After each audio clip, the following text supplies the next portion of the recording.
तो अपन पढ़ रहे हैं मध्य प्रदेश में ऊर्जा संसाधन। तो मध्य प्रदेश में पहली बार विद्युत का उत्पादन 1905 में ग्वालियर रियासत में किया गया था। तो पहली बार विद्युत उत्पादन 1905 ग्वालियर रियासत में। मध्य प्रदेश विद्युत मंडल की स्थापना मध्य प्रदेश की स्थापना के पहले ही यानी 1 दिसंबर 1950 को की गई। कहाँ पर? जबलपुर में। और इसका जो भवन है, हेडक्वार्टर है, उसे हम क्या बोलते हैं? शक्ति भवन के नाम से जानते हैं। तो मध्य प्रदेश विद्युत मंडल 1 दिसंबर 1950 जबलपुर में शक्ति भवन के नाम से जाना जाता है। ताप विद्युत केंद्र, तो मध्य प्रदेश का पहला ताप विद्युत केंद्र जो स्थापित किया गया था उसका नाम है चांदनी ताप विद्युत केंद्र। कहाँ पर है? नेपानगर बुरहानपुर में है। क्षमता कितनी है? 17 मेगावाट है। ये मध्य प्रदेश का सबसे छोटा है और 1953 में स्थापित हुआ था, 1953 में। पहली जल विद्युत परियोजना, तो मध्य प्रदेश की पहली जल विद्युत परियोजना गांधी सागर जल विद्युत परियोजना है। 115 मेगावाट इसकी क्षमता है, 1960 में स्थापित हुई। मध्य प्रदेश का पहला सौर ऊर्जा संयंत्र इंदौर में स्थापित किया गया था। मध्य प्रदेश का पहला पवन ऊर्जा संयंत्र यानी पवन चक्की पहली कहाँ लगी थी? जाम गोदरानी देवास में लगी थी, 1995 में, 1995 में। पहला बायोमास ऊर्जा संयंत्र भदभदा भोपाल में स्थापित किया गया। वहीं मध्य प्रदेश ऊर्जा विकास निगम, मध्य प्रदेश ऊर्जा विकास निगम, ठीक है ना, ये भोपाल में 1982 में 25 अगस्त 1982 में स्थापित किया गया। तो मध्य प्रदेश ऊर्जा विकास निगम 25 अगस्त 1982। अब जो मध्य प्रदेश ऊर्जा वितरण विभाग है, इसकी कई सारे कंपनियां हैं, जैसे Madhya Pradesh power generating company limited MPGCL, ये भी 2005 में स्थापित हुई। Madhya Pradesh power transmission company limited, ये भी 2005 में। और पावर ट्रेडिंग कंपनी, ये भी 2005 में। और ये तीनों कंपनियों का हेडक्वार्टर जबलपुर में है। पावर मैनेजमेंट कंपनी, तो ये 2012 में स्थापित हुई और इसे 3 अलग अलग क्षेत्रीय कार्यालयों में बांट दिया गया। इसका जो पश्चिमी क्षेत्र है ये इंदौर में हेडक्वार्टर है, पूर्वी क्षेत्र जबलपुर में और मध्य क्षेत्र भोपाल में। तो इसे सिर्फ 3 भागों में बांटा गया है, पश्चिमी क्षेत्र, मध्य क्षेत्र और पूर्वी क्षेत्र। अब अपन देखते हैं मध्य प्रदेश में ताप विद्युत ऊर्जा, जो कि कैसा है? एक अनवीकरणीय ऊर्जा संसाधन का उदाहरण है। तो सबसे पहले अपन देखते हैं चांदनी ताप विद्युत केंद्र। तो चांदनी ताप विद्युत केंद्र 1953 में मध्य प्रदेश का पहला नेपानगर बुरहानपुर में 17 मेगावाट वाला स्थापित हुआ था और सबसे छोटा है। विंध्याचल ताप विद्युत केंद्र मध्य प्रदेश का, भारत का सबसे बड़ा है, बेढ़न सिंगरौली में स्थापित हुआ। 1987 में शुरू हुआ। ये रूस की सहायता से यानी कि उस टाइम के USSR की सहायता से स्थापित हुआ था। 4760 यानी 4760 इसकी क्षमता है मेगावाट और NTPC द्वारा ये संचालित होता है, NTPC द्वारा, नेशनल थर्मल पावर कॉर्पोरेशन द्वारा, ठीक है ना। और टोटल यहाँ पर 13 अलग अलग यूनिट में बटा हुआ है। संत सिंगाजी ताप विद्युत केंद्र, ये कहाँ पर है? डोंगलिया खंडवा में। तो संत सिंगाजी ताप विद्युत केंद्र डोंगलिया खंडवा में 2014 में स्थापित हुआ। मालवा का सबसे बड़ा ताप विद्युत केंद्र है और इसको इंदिरा गांधी सागर डैम से जल आपूर्ति होती है। सतपुड़ा ताप विद्युत केंद्र, ये सारणी बैतूल में है, 1340 मेगावाट इसकी क्षमता है और इसको तवा नदी से जल की आपूर्ति होती है। अमरकंटक ताप विद्युत केंद्र, अमरकंटक ताप विद्युत केंद्र चचाई नामक जगह पर उमरिया में, अनूपपुर में है, 1965 में स्थापित हुआ था। जबलपुर ताप विद्युत केंद्र जबलपुर में है, बरगी डैम से इसे पानी मिलता है। झाबुआ ताप विद्युत केंद्र, तो झाबुआ ताप विद्युत केंद्र सिवनी में है, 600 मेगावाट का है और NTPC द्वारा संचालित किया जाता है। बुंदेलखंड ताप विद्युत केंद्र, तो ये बरेठी छतरपुर में है और प्रस्तावित है, अभी बना नहीं है। बुंदेलखंड ताप विद्युत केंद्र। दादा धुनी वाले ताप विद्युत केंद्र, ये मालवा ताप विद्युत केंद्र के नाम से भी जाना जाता है। तो मालवा का सबसे बड़ा ताप विद्युत केंद्र संत सिंगाजी ताप विद्युत केंद्र है, लेकिन मालवा ताप विद्युत केंद्र के नाम से दादा धुनी वाले ताप विद्युत केंद्र को जाना जाता है। ये कहाँ पर है? ये गोराड़िया खंडवा में। तो संत सिंगाजी मिलेंगे आपको डोंगलिया खंडवा में, और गोराड़िया खंडवा में मिलेगा दादा धुनी वाले ताप विद्युत केंद्र। 1600 मेगावाट इसकी क्षमता है। मध्य प्रदेश और गुजरात की संयुक्त परियोजना है, एमपी और गुजरात की। संजय गांधी ताप विद्युत केंद्र, जिसका एक और नाम है बीर सिंहपुर ताप विद्युत केंद्र, कहाँ पर है? बीर सिंहपुर जगह पे उमरिया में स्थित है। 1340 मेगावाट इसकी क्षमता है। ठीक है, इसको कोयला जोहिला घाटी से प्राप्त होता है। इसके अलावा अगर अपन परमाणु ऊर्जा देखें तो मध्य प्रदेश में सिर्फ 2 जगह है जहां पर परमाणु ऊर्जा संयंत्र प्रस्तावित है, दोनों जगह ही।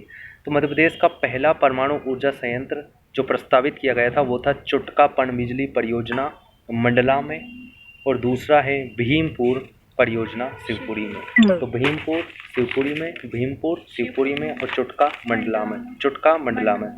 अब अपन फिर से सारे ताप विद्युत केंद्रों को देख लेते हैं।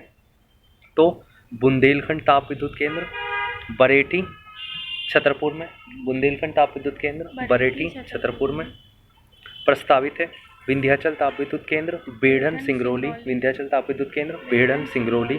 संजय गांधी ताप विद्युत केंद्र वीर सिंहपुर उमरिया।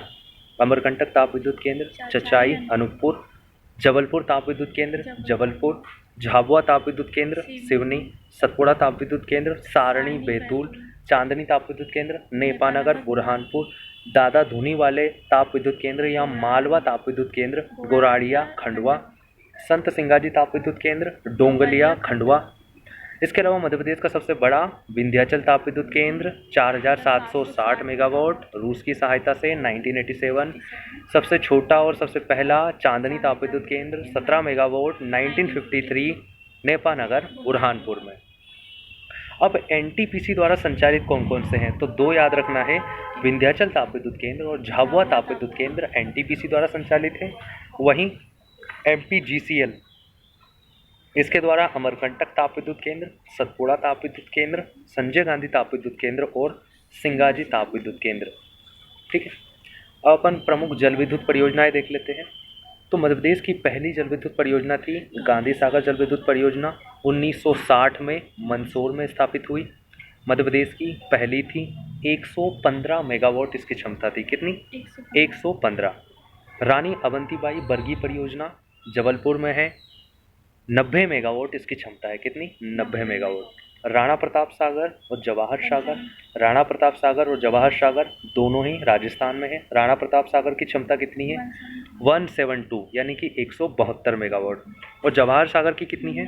99 मेगावाट। इन दोनों का ही 50% हिस्सा किसका है? एमपी का। इंदिरा गांधी या पुनासा जल विद्युत परियोजना खंडवा में है, 1000 मेगावाट क्षमता है। ओमकारेश्वर जल विद्युत परियोजना खंडवा में है, 520 मेगावाट क्षमता है। महेश्वर परियोजना खरगोन में है, 450 मेगावाट क्षमता है। टोन्स परियोजना रीवा में है। सिलपरा परियोजना रीवा में है। बाण सागर परियोजना शहडोल के देवलोत में है। ये 3 राज्यों की मध्य प्रदेश, उत्तर प्रदेश और बिहार की संयुक्त परियोजना है, जिसमें 50% एमपी और 25% यूपी और बिहार का हिस्सा है। झन्ना परियोजना ये सतना में है। कहाँ पर है? सतना में। अब मध्य प्रदेश में अगर नवीकरणीय ऊर्जा संसाधन देखें तो सबसे पहले आता है सौर ऊर्जा, सोलर एनर्जी। तो वेस्पन सौर परियोजना, वेस्पन सौर प्रोजेक्ट, ये प्रोजेक्ट है। इसके तहत मध्य प्रदेश के नीमच के भगवानपुरा में, तो भगवानपुरा में यानी कि भगवान को क्या चढ़ाया अपन ने? 151 रुपये का चढ़ावा चढ़ाया। तो 151 रुपये का चढ़ावा चढ़ाया यानी 151 मेगावाट का भगवानपुरा में नीमच में क्या है 2014 में सौर प्रोजेक्ट स्थापित किया गया। पहला सौर ऊर्जा आधारित गांव, तो मध्य प्रदेश का पहला सौर ऊर्जा आधारित गांव था कस्तूरबा गांव, इंदौर।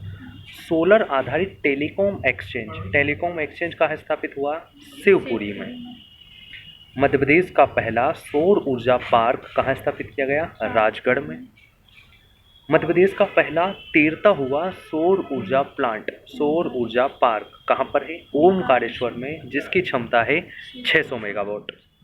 पूर्णतः सौर रसोई वाला देश का पहला गांव, तो सौर रसोई यानी कि जहाँ पर खाना सिर्फ सोलर एनर्जी से बनाया जाता है, वो है बांचा Betul.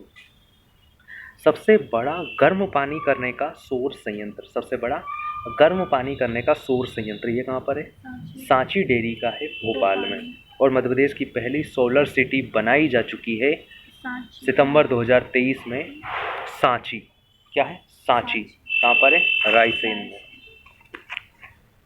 Rewa ultra solar plant ये कहाँ पर? रीवा के गुड़ तहसील में स्थापित किया गया प्रदेश का सबसे बड़ा सोलर प्लांट है। ठीक है ना। 750 मेगावाट इसकी कैपेसिटी है, 750 मेगावाट।